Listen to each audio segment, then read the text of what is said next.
Hello, আসসালামু আলাইকুম রাহমাতুল্লাহি ওয়া বারাকাতুহু। গাইস দেখেন কি পরিস্থিতি আমাদের ধানের। একটু আগে দেখালাম কয়েক জায়গা ধান কাটা হয়েছে, একদিনে 7-8 জন কিছু জন আনা হয়েছিল বাজার থেকে। কি পরিস্থিতি দেখেন, ধান জ্বালাই গেছে। দেখেন এই যে আমার বুলেট আছে সাথে, ধান খেতে আসছে, চলে আসছে। দেখেন কি পরিস্থিতি, ধান দেখাই দেখেন, দেখছেন? এই দেখেন সব ধান জ্বালাই গেছে, দেখেন গেরাই গেছে। কি পরিস্থিতি দেখেন, মানে কৃষকের কষ্টের শেষ নাই।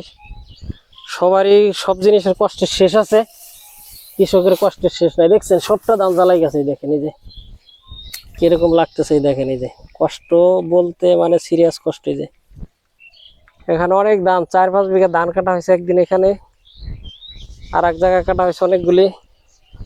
একটু আগে দেখালাম একটা নৌকায় উঠাইতেছে, ওইটা দেখালাম।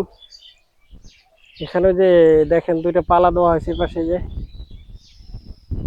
কৃষক মানুষ বলে, কৃষক একদিকে কৃষকের শান্তি, সবকিছু যদি ভালো মতো ঘরে উঠাইতে পারে, খাইতে পারে, তাহলে ঠিকই শান্তি। কিন্তু এই যে এখন দেখেন কৃষকের মাথায় বেড়ে, আমারই তো কথা মুখ দিয়ে বের হইতেছে না। আমার অনেক ধান নষ্ট হয়ে গেছে, জ্বালাই গেছে। দেখেন কি পরিস্থিতি, যে মানে এতটাই জ্বালাইছে। এই 5 দিন বৃষ্টি বৃষ্টি নামতেছে। এই দেখেন এই যে কি পরিস্থিতি দেখেন। এই যে মানে এগুলি বলতে গেলে নিজের বিভাগে কষ্ট লাগে, কার কাছে কি বলবো। এগুলো তার মানুষে করে নেয়, মানুষে করলে অনেক বেজাল বিচ্ছেদ লেগে যেত। সব আল্লাহর ইচ্ছা।